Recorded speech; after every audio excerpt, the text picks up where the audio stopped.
Okay, Bismillahirrahmanirrahim. This video that I'm going to do, it's going to be about Muslims who have boyfriends and girlfriends. It's really sad and annoying to see the amount of Muslims who have relationships outside of marriage, right? More specifically, these sexual relationships that often happen when you have a boyfriend or girlfriend.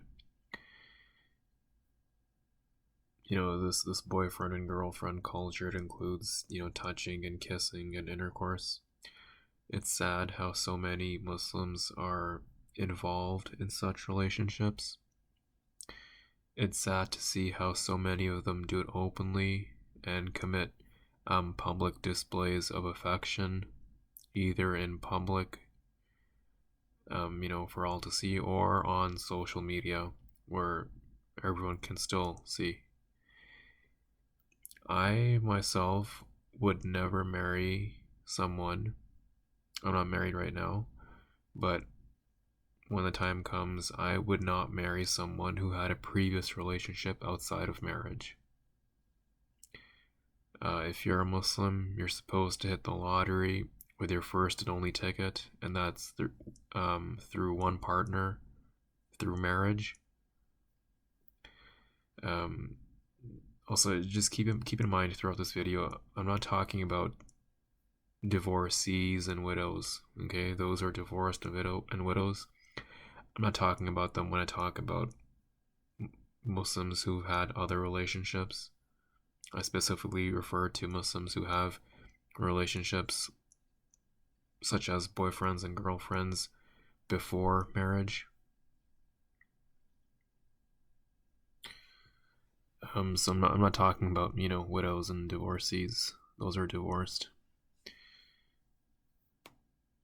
You just think about it. If you're Muslim, why would you marry another Muslim who has experience with, sex and kissing and sexual touching?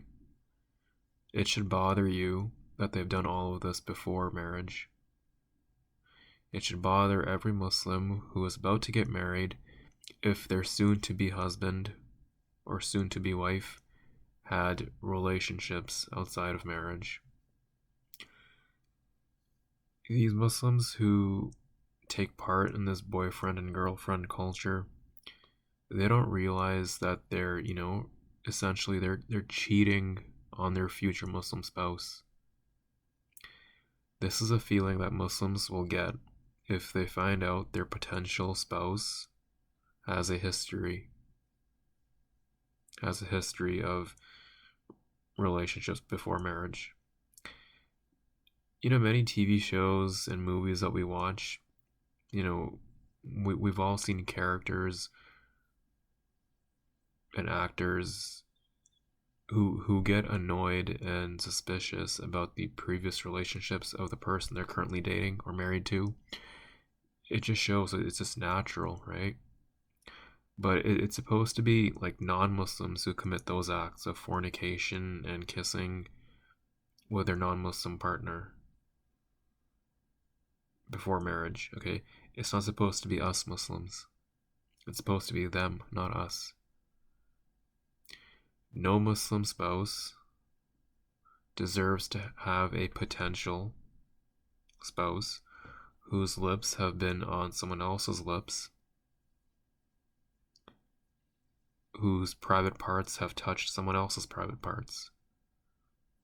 No Muslim spouse deserves that. Your value as a spouse, as a potential spouse, it declines heavily if you had previous relationships outside of marriage. When it comes to marriage, don't settle for someone who has, who's had their lips on another person before, or if their, private parts touched another person's private parts. Again, I'm not talking about those who are divorced or widowed. These Muslims who do this, who had their lips on another person's lips, or their private parts touching another person's private parts. These Muslims, they're used up. They've had previous owners, previous people took them on a test drive. They'll always be thinking of their previous relationships when they're with you, if you marry them. You'll just be their turn until they want to move on to someone else. When they get tired of you, they'll want to, move on. They might divorce you, or they will cheat on you behind your back. The Muslims who had relationships outside of marriage, they won't have the patience to settle down with one person, because they want to keep looking for that, non-existent perfect person. They don't realize the perfect one doesn't exist. There's always going to be someone who's, better looking, who's better in general than, the previous person you were married to or had a relationship with. And this goes for actually all Muslims. Even the ones who remained virgins or plan to remain virgins up until marriage, there's no such thing as a perfect person, as a perfect spouse. Because through work and through school, you'll come across people who are better looking, better personalities. And if you want to go down this road where you want to keep on chasing that perfect person, you'll spend a lifetime chasing them down, because after that person will come someone who's better, and then after that person there's gonna be someone else who will be better than that person, and then the next person you want to chase after, they might be better than the previous person that you were with. The list continues over and over again. It continues. So so when I say there's no such thing as a perfect person, this is what I mean. There's always going to be someone who's better, and that's fine. You have to control yourself and, stick with the person you're committed to. But, my point right there was that, Muslims who had relationships outside of marriage, this is how they think. They can't settle down with one partner. If they're married to you, it's ingrained in them that it's ingrained into them that they have to move on and find another person. This is unfair to Muslims, who saved themselves for marriage, only to have a potential spouse who has a history. Muslims who have had relationships outside of marriage, there is a high chance they can cause sexual incompatibility with a potential spouse.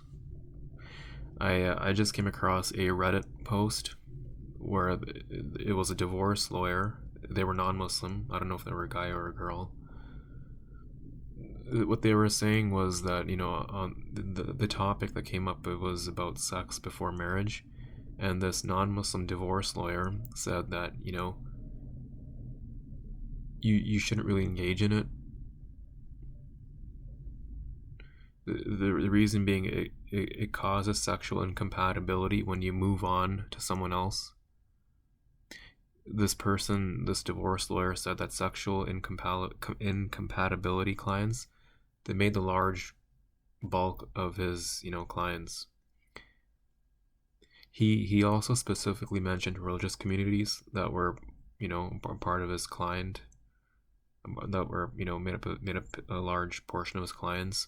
He didn't mention which religion, but he was telling that in religious communities, in the cases that he's seen, one partner has had a relationship outside of marriage before they were married, and they got frustrated when, because their current spouse, who remained a virgin up until marriage, they weren't as experienced as that spouse's previous partners. So, that cause sexual incompatibility. One spouse had a history of relationships. The and this and this person's spouse, they remained a virgin up until marriage, and the spouse that had relationships outside of marriage, they complained, they were frustrated, they were annoyed because their current spouse, who was a virgin up until marriage, they weren't experienced. Just think about the pain and the hurt that that spouse would feel, the one who remained a virgin up until marriage. Think about the pain they would feel that they can't please their partner.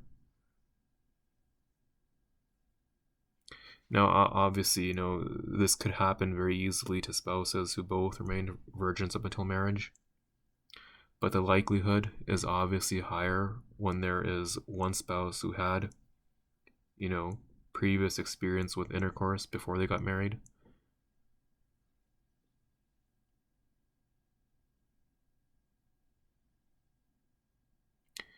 I wish, imams and Muslim speakers, they would address this boyfriend-girlfriend issue. And I wish they would create a sense of guilt among Muslims who practice, boyfriend-girlfriend stuff. Obviously speaking at Muslim events won't work. They need to take advantage of events like Muslim weddings, where Muslims, the Muslims who engage in premarital intercourse, they'll be present at Muslim weddings. The reason being is because every Muslim loves weddings, no matter how religious they are, no matter how secular or liberal they are. This is a perfect place to address this issue, because a non-practicing Muslim or a secular or liberal Muslim, they'll never attend Muslim events other than Muslim marriages. So this is the perfect place and time to, quickly talk about this issue. How it can cause a lot of hurt and pain if you don't remain a virgin up until marriage.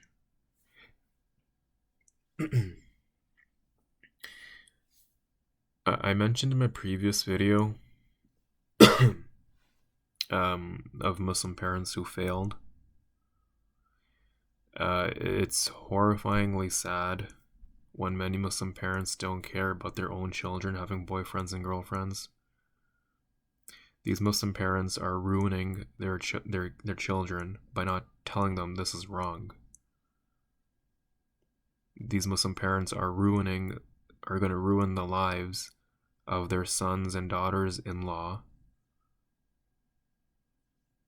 because, a virgin Muslim won't be comfortable being around a spouse or a potential spouse or a brand new spouse if they had, intercourse before marriage.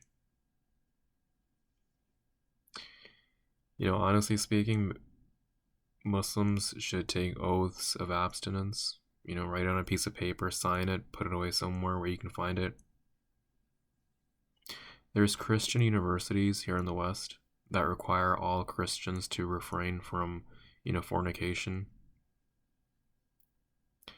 But unfortunately, here in the West, we Muslims, we don't really have a full-fledged university that's developed and organized.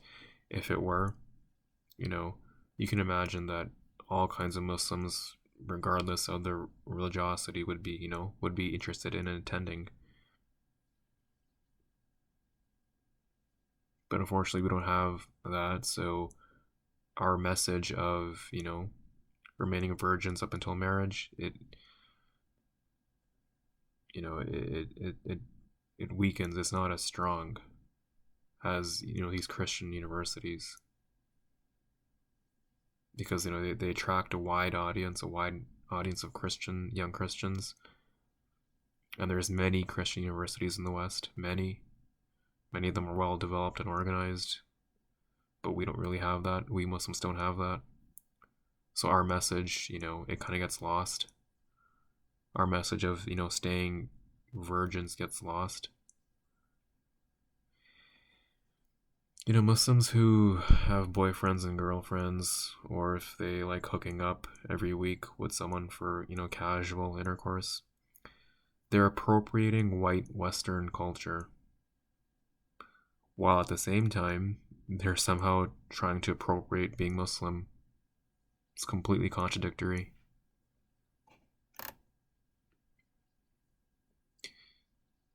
I feel like um,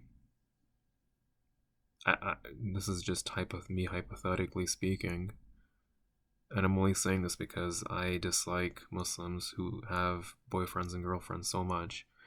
I wouldn't mind if there were QR codes or proof of abstinences, a proof of abstinence for Muslims when they go anywhere in public.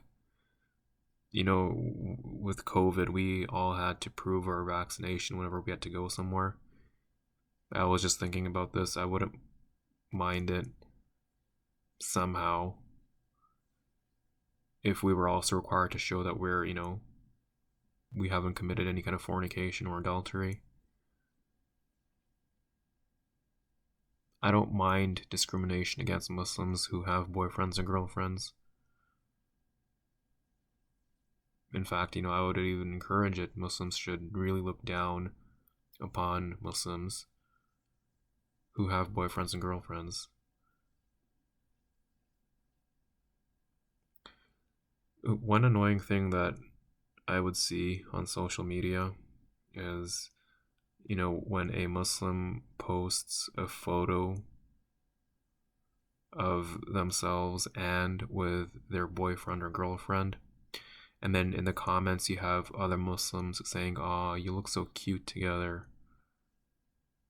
or "Aw, you look so perfect. You guys are perfect for each other." Other Muslims say this. It's disgusting. You don't look, quote unquote, "aw, so cute" when you post on social media about your haram relationship.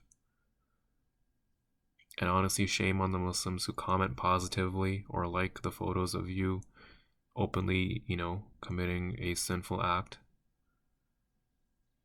These Muslims who support these acts of other Muslims engaging in, boyfriend girlfriend culture, they're just as bad for being supportive.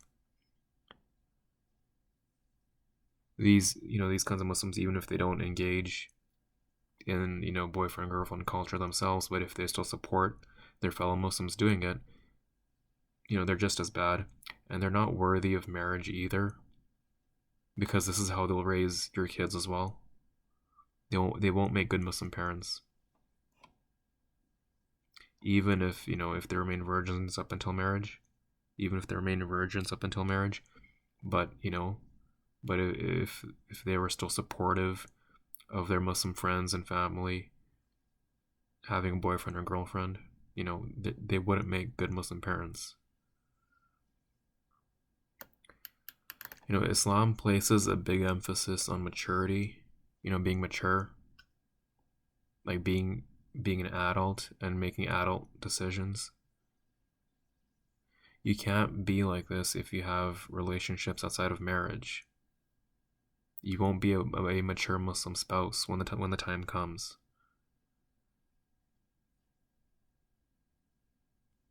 It's only through marriage where you can achieve, full maturity. It's only through marriage where you learn how to deal with certain problems. And if you had previous relationships, it becomes 10 times harder. And it becomes 10 times harder on your Muslim spouse who remained a virgin up until marriage. We Muslims who abstain from these dirty and filthy relationships, we're superior. We're better. We aren't whitewashed and wannabe Western white people like those Muslims who have boyfriends and girlfriends. Muslims who have boyfriends and girlfriends, they're not our people. If you're a Muslim who has a relationship outside of marriage, or if you like hooking up with someone for one night stands, you don't belong in our community. You commit cultural and religious appropriation if you try to include yourself in our community. You don't belong in our weddings, you don't belong in our Eid parties, you don't belong in our presence. We're above you. We don't deserve to have, we don't deserve to be associated with you in any way. You have your own people who accept your lifestyle. Those are your people, and we have our own people. And we have our own people, okay? We don't mix. We stay away from each other. I honestly hope that, Muslims who have boyfriends and girlfriends and who have one night stands, I hope they feel sick and disgusted and guilty for what they're doing.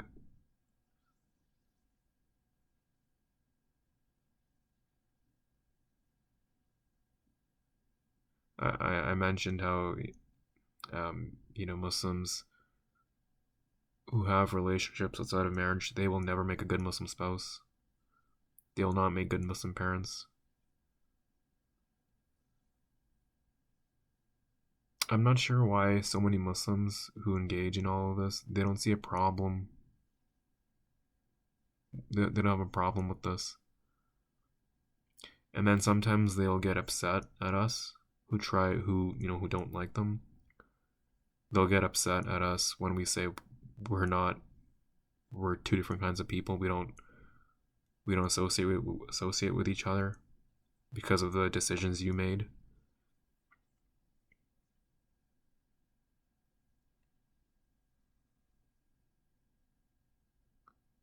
I mentioned earlier how, we've seen TV shows and movies where there's actors, when they get put off by previous relationships. Why is it that they can feel that way but we can't? Why? How come they can do it, but we Muslims we can't? We can't feel the same way when we see another Muslim having a boyfriend or girlfriend.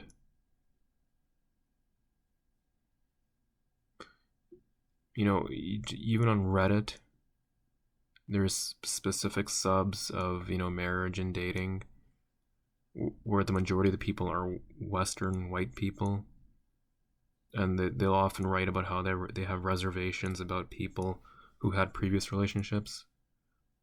Why can they be put off, but we Muslims we can't?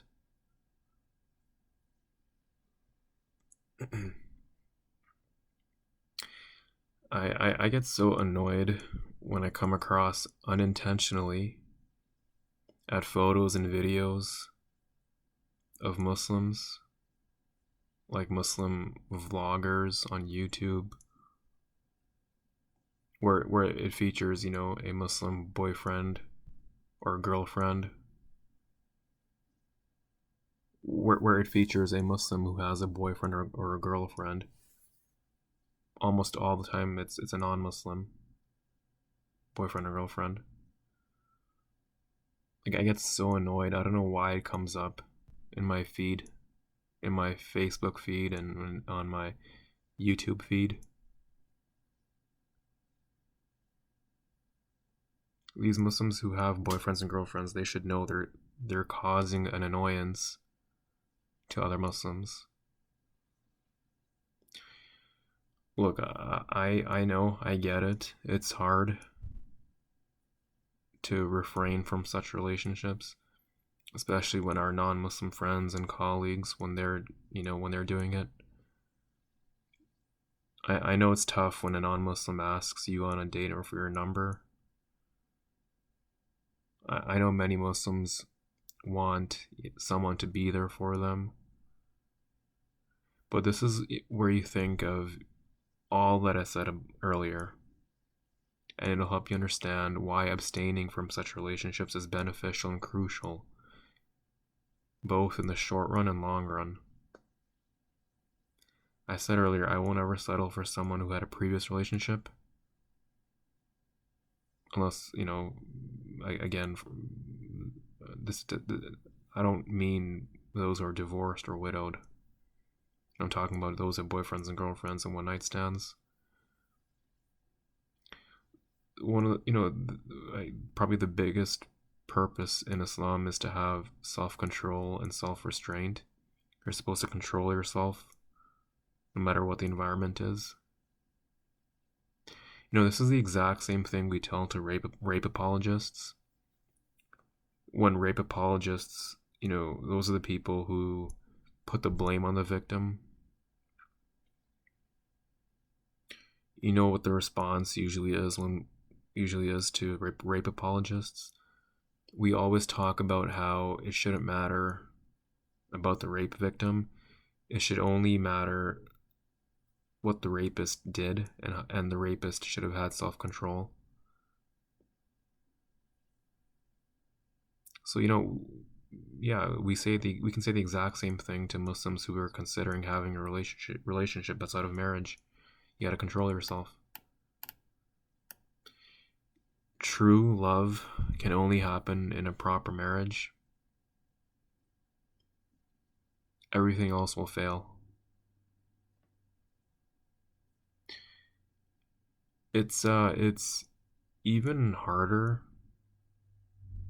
It takes a toll on you when you're a Muslim and you had your eye on someone as a potential spouse. Maybe you waited a couple years, just so you could get older. But it would turn out that they would have relationships outside of marriage.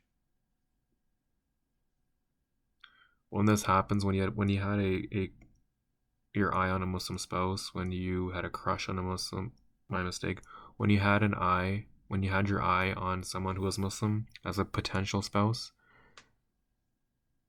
you might have had a crush on them, but when you find out that they had relationships outside of marriage, it feels like you were cheated on.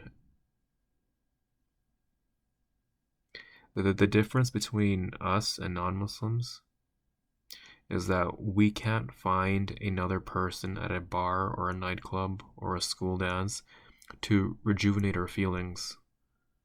Our feelings that, when we're, when we feel like we were cheated on, we can't rejuvenate our feelings because, we can't go to bars and nightclubs, we can't have one night stands.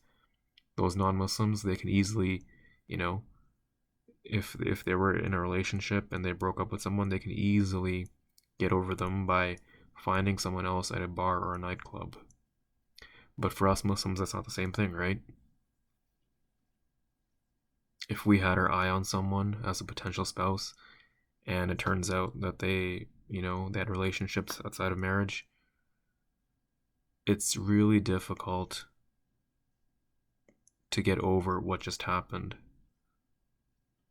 It's really difficult to move on.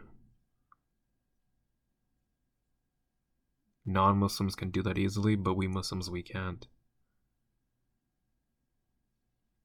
Non-Muslims can easily get back into the boyfriend and girlfriend and dating phase.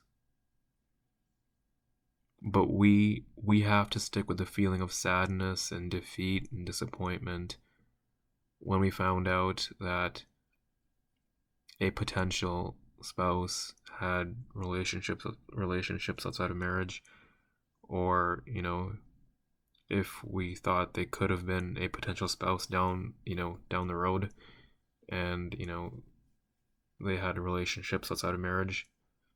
It's just it's just a dagger in the heart for us Muslims.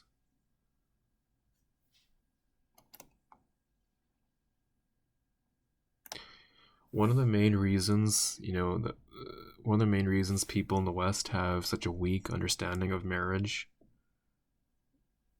and why marriage fails so easily in the West,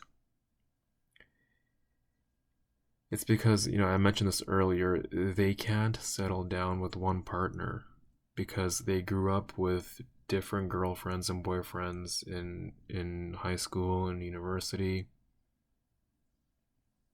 right? They met them at parties and nightclubs and bars. it's ingrained in them that they can't have one partner for life. They have to keep on moving on. This is one of the reasons why many non-Muslims in the West, they don't get married, because they like this lifestyle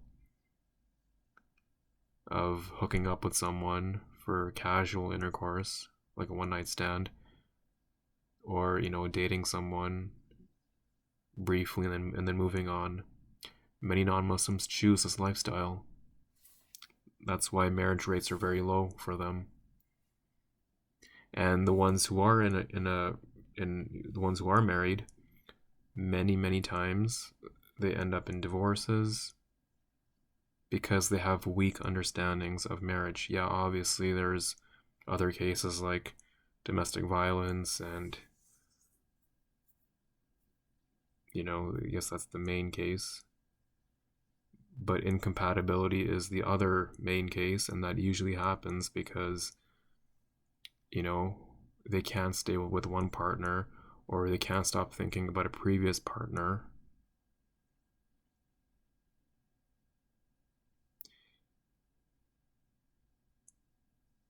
They want to move on. They'll get tired of marriage really quickly, especially if there is like a little rift going on. If there is a fight in the marriage, they'll think about a previous relationship. They'll be thinking about post relationships. Right? But we Muslims who remain virgins up until marriage, and we get married, and if there's like a fight within a marriage, we're not going to be thinking about previous relationships or future relationships. This is probably also why Hollywood marriages fail so quickly too. It's well known that celebrities, they marry and divorce as often as they change their clothes. The reason being, they can't, it's not ingrained in them to have one partner. They have to keep on having new partners. They have to keep moving on. They want to keep looking for that perfect person, which I mentioned earlier does not exist. And unfortunately, there's many Muslims in this boat too. And they're going to be hurting their Muslim spouse. Very, very rarely will someone stay with a boyfriend or girlfriend until marriage. It's rare. We Muslims in the West, we know when if we go to public school and university, we know that many of our non-Muslim friends, they go through a lot of boyfriends and girlfriends.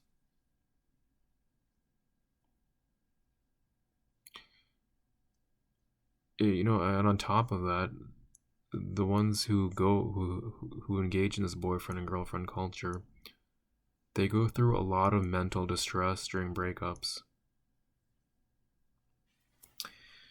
So many times in school, when I was like 16 or 17 in high school, you'd see someone like a non-Muslim friend who was, close to crying because they broke up with their girlfriend.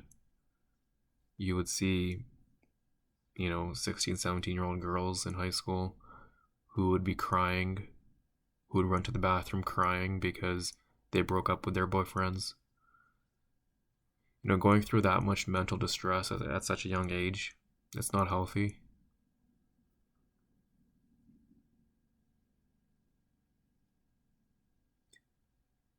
Even in like university and even in workplaces, when we have non-Muslim colleagues who broke up with a boyfriend or girlfriend, they act like teens who can't control their emotions.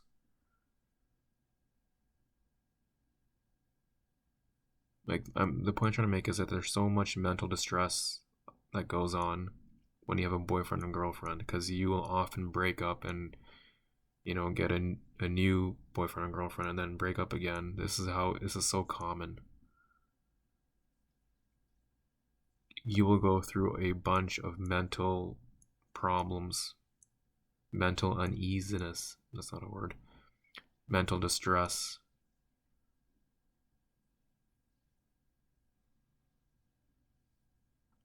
And yeah, there's Muslims in this category too, who are close to crying when they broke up with their girlfriend, or in the cases of many Muslim girls who have boyfriends, they'll cry, at school.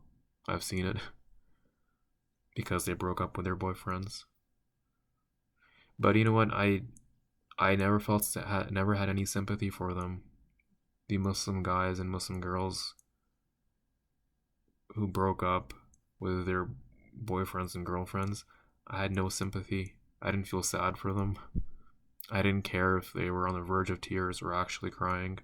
I didn't care about the mental distress that they were going through.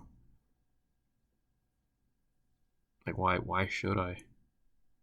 And no Muslim should be like this. No Muslim should ever have sympathy towards them, towards these Muslims who have relationships outside of marriage. And when they're sad, when they become sad when they break up, we should not have sympathy for them. They're at fault for what they did. I mean, I guess an argument you could make is the only time we should care is if we have an opportunity to try and correct them and show them that, such relationships are wrong in our religion. But I feel like often, that's you will never get an opportunity often. Last point I want to make, it's just, a huge red flag if Muslims don't see these, boyfriends and girlfriends as wrong, this boyfriend and girlfriend culture as wrong and sinful. And often Muslims who have boyfriends and girlfriends, they won't even care if it's wrong. So, really, it's not worth your time to worry about these kinds of Muslims. They made their bed and they're going to sleep in it. We know, as I pointed out throughout this video, what they will go through, both in the short run and long run. We know what their mental status will be like when they break up. We know how quickly they want to move on to someone else. And often Muslims, who have boyfriends and girlfriends, I mentioned, a little while ago how many non-Muslims, they find their girlfriends and boyfriends in bars and nightclubs, and they can quickly find a new one at bars and nightclubs. Many Muslims do the same thing, if they break up with a boyfriend or girlfriend, they'll go to a bar or nightclub, or they'll have a one-night stand to, get those feelings back, to rejuvenate those feelings, to get out, to stop the feeling of hopelessness and distress after a breakup. Many Muslims will, will find a new girlfriend or boyfriend just quickly. So yeah, no need to feel sympathy for them.